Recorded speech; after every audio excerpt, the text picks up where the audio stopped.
सांगवारी चिड़िया सवाल सांगवारी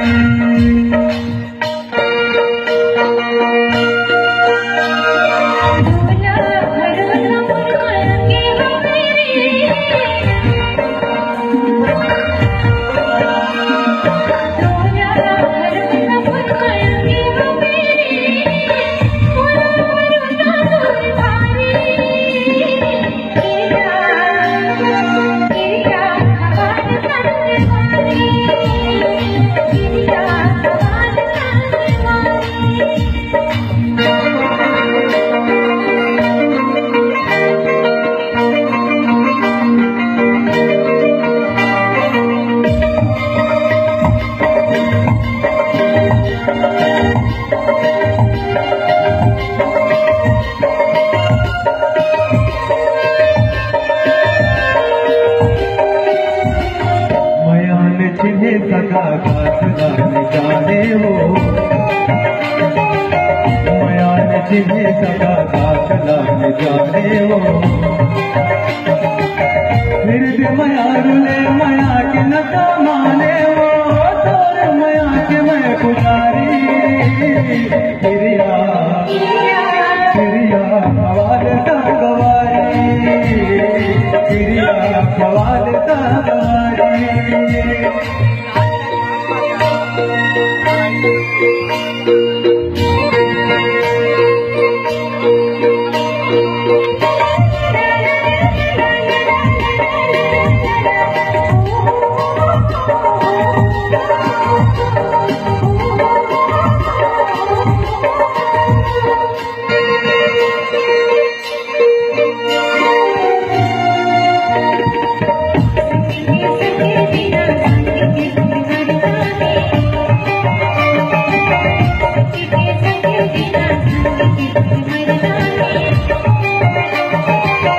सपना पूरा संगी संग रह के करना है कर ले हो मैं सब तैयारी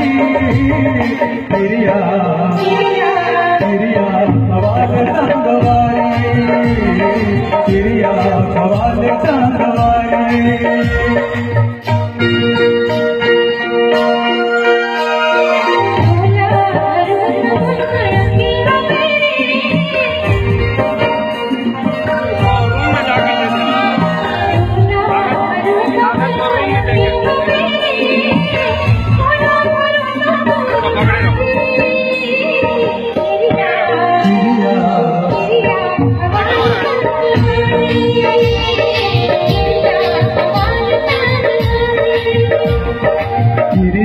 सवाल सांगवारी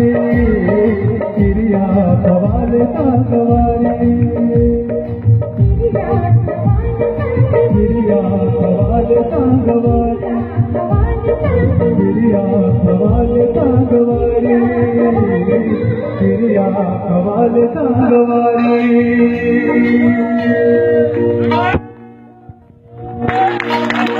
तो मित्रों, ये थी हमारी छत्तीसगढ़ की लोकगीत। आप सब तालियां